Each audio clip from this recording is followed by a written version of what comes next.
Cara a Cara se puede ver y escuchar en www.zona3.mx. Continuamos en Zona 3, 91.5 FM. Bueno, Rodolfo Servín Gómez nos está explicando el sistema de impuestos. Está apasionante el tema que nos dijo del impuesto predial. Pero ¿sabes qué, Rodolfo? Hay otro que es importantísimo también y no puedo soslayarlo. El IVA, el IVA, el IVA. ¿Cuál es tu criterio?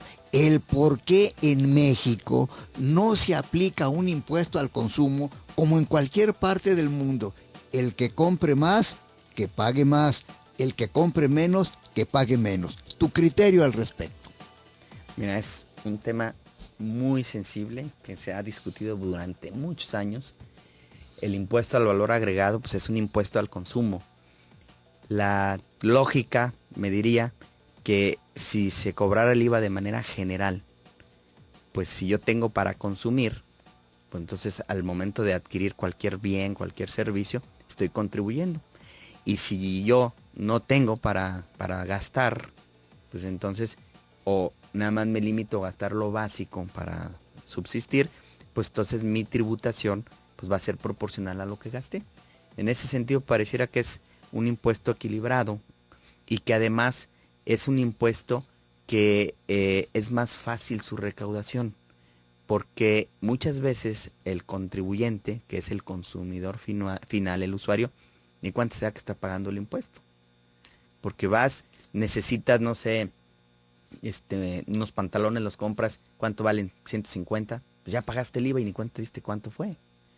Cuando estamos impartiendo en la clase de maestría, yo como maestro en la Universidad de Guadalajara y en el Instituto de Especialización para Ejecutivos, y nos toca impartir el tema del IVA, a mis alumnos les hago una pregunta, porque aparte otro impuesto también que es al consumo es el IEPS, el Impuesto Especial sobre Producción y Servicios, que grava las bebidas con contenido alcohólico, los cigarros, el combustible, y recientemente como reforma los refrescos o algunos productos con alto contenido calórico. Entonces les pregunto que de los que habitualmente consumen alcohol o que fuman, les digo, ¿cuánto pagan de impuesto cuando compran una cajetilla? Muchas veces no saben. Y bueno, puede haber casos en que puedes pagar hasta el 120%, 110% en el caso de tabacos. Entonces estás pagando el impuesto al comprar la cajetilla, ni cuenta te diste. No, este tipo de impuestos al consumo, como es el IVA y el IEPS, no hay resistencia en el pago, porque ni cuenta te das cuánto estás pagando. Simplemente vas y lo pagaste y ya. En esa parte, pues es un impuesto de fácil recaudación. No hay una serie de ventajas o beneficios que la misma ley establece como para el impuesto sobre la renta, que el contribuyente libremente puede adoptarlos, ¿no? Es decir, buscar la mejor manera de contribuir, eso es lícito, legítimo, y además existe la obligación de que el contribuyente busque todos los beneficios que la propia ley le establece para el impuesto sobre la renta. Pero para el IVA es muy claro, de ahí viene su nombre, impuesto al valor agregado o al valor añadido, ¿sí?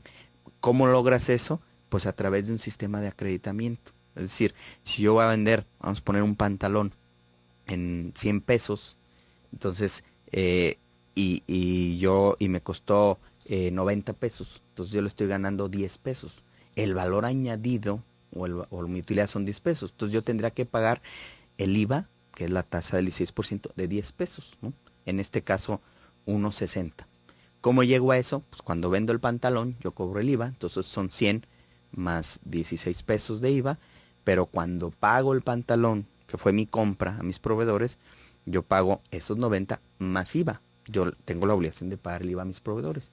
Entonces yo tengo un IVA que le cobré, perdón, a mi cliente de 16 pesos, pero tengo el IVA que le pagué a mi proveedor y ese lo acredito por una simple resta, y la diferencia son precisamente 1.60 pesos, que es lo mismo que el 16% de los 10 pesos que le añadí al valor. Por eso es impuesto al valor agregado. Así de simple es este impuesto. Obviamente hay que cumplir los requisitos para el acreditamiento. Entonces, si es tan fácil y si otros países, es más el vecino, nuestro país vecino en Estados Unidos, su principal fuente de ingresos son los impuestos al consumo. Inclusive los estados son los encargados de cobrar ese impuesto al consumo y compiten entre ellos por la tributación. Hay diferentes tasas, pero en ninguna de los estados o de los condados que conforman a Estados Unidos, en ninguno rebasa 2 dígitos. 9.75 es la tasa más alta. Hay algunos condados o ciudades del condado que cobran hasta un 6 y feria. En promedio andamos en el 8.25, andan en el 8.25, 8.70, y aquí estamos en el 16%, ¿sí? Pero ¿por qué esa diferencia? Bueno, primero, una gran diferencia que tenemos con otros sistemas de tributación internacional es que prácticamente en otros sistemas se grava por todo. El IVA es generalizado. Y en México, los legisladores siempre han dejado ciertos productos fuera de gravamen. Por ejemplo, algunos que se consideran como parte de la famosa canasta básica. Los más importantes, la medicina y los alimentos, ¿no? Todo lo que tenga que ver con la enajenación de alimentos, pues está exento del impuesto al valor agregado. Y esa es la parte donde se ha centrado mucho la discusión, porque luego hay una serie de productos que su enajenación sí grava, pero la tasa del 0%. Entonces, yo vendo mis productos al 0%, pero mis insumos, mis gastos gravan al 16%. Entonces, siempre me va a quedar, al momento de este procedimiento de acreditamiento, de comparar el IVA que cobré menos el IVA que pagué, pues me va a quedar a favor. Y tengo que irme a un trámite de devolución de impuestos. Y ahí a veces se convierte en una situación complicada para el contribuyente. ¿por qué? Porque te genera esos saldos a favor que en tu operación del día a día distrajiste parte de tu flujo para poder pagar esos insumos, esas materias primas, y tienes el derecho que la autoridad te lo regrese. De acuerdo con el Código Fiscal no lo debe regresar en 20 días, pero pues ahorita es claro que hay atrasos de hasta más de un año. Entonces son flujos que tú ya pagaste, que te están afectando en tu flujo de la operación y que la autoridad no te los ha regresado, ¿no? Entonces, si esos productos mejor estuvieran grabados y no te generan saldos a favor, pues no estaríamos en estas complicaciones. Es un tema tan sensible, decía, y contestando la pregunta de cuál es mi punto de vista, yo creo que el IVA debería ser generalizado. Salvo algunos casos muy específicos, dejarlos fuera de gravamen, pero no tasa 0%, exentos, como pudieran ser algunos productos básicos para la subsistencia humana, pero muy pocos. Esto implicaría que entonces el impuesto fuera general y se cumpliera esa filosofía del impuesto, de un impuesto sencillo de pagar, que no entraña resistencia por parte del contribuyente, porque al momento de adquirir el bien que necesitas, pagas el impuesto. Pero, ¿por qué no lo ha logrado? Si muchos de los sectores lo han dicho, han levantado la voz, los mismos legisladores, pero sin embargo no lo hemos hecho. Y aquí el problema es, desafortunadamente, cuestión política. Si yo me voy a la historia, cuando estuvo el partido actual en el poder, antes de que estuviera los dos sexenios que tuvimos de Acción Nacional, es más, el propio Salinas de Gortari y Ernesto Zedillo intentó una reforma fiscal donde el IVA fuera generalizado. Los partidos de oposición precisamente siempre se estuvieron oponiendo a eso. Cuando llega por primera vez Acción Nacional al poder, la primer reforma fiscal que presenta Fox es IVA generalizado. Cuando ellos fueron oposición siempre se opusieron a eso. Entonces decías, bueno, ya va a haber un consenso, ¿no? El PRI siempre lo propuso y los partidos de oposición lo rechazaron. Hoy Acción Nacional es partido en el poder, lo propone, pues el PRI no tendría justificación para rechazarlo. ¿Y qué pasó? Pues había un tercer jugador. El partido el PRD, el PRD.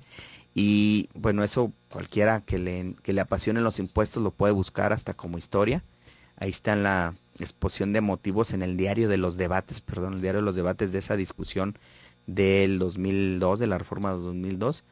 El PRD se opuso, más seguro nuestro auditorio y los radioescuchas recordarán, muchas veces ha sido lema de campaña del PRD, no al IVA en alimentos y medicinas, lo veíamos en los pósters y todos lados.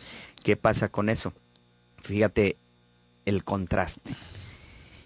En esa discusión, ya en plena aprobación de la reforma, y recordarás, Fox en abril presenta esta iniciativa con mucha anticipación para que se discutiera y se discute hasta septiembre.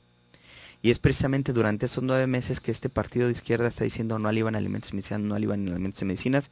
Llega el momento de discusión, y esto consta, no es palabras mías, ahí lo pueden checar.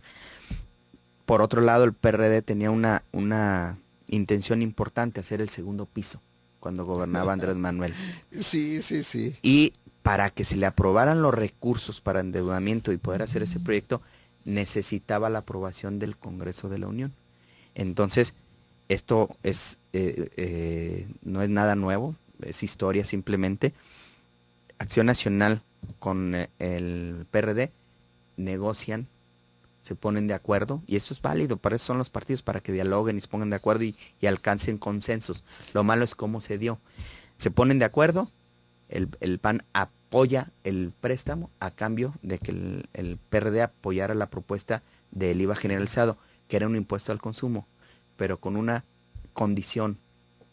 Si durante 9 meses estuve diciendo no, porque el argumento era que afectaba a los pobres, y es un partido de izquierda que es parte de sus criterios, proteger a la clase pobre.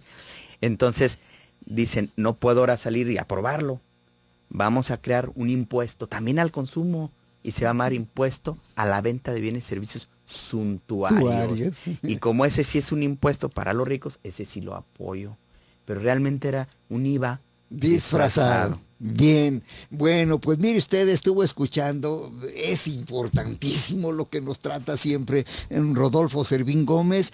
Te agradezco que hayas venido a este programa y estamos emplazados a un nuevo tema. Con mucho gusto, gracias nuevamente por la invitación, y recordarles que el Colegio de Contadores Públicos de Guadalajara, Jalisco, está a sus órdenes para cualquier consulta, pueden visitarnos. Esa es su casa. Gracias.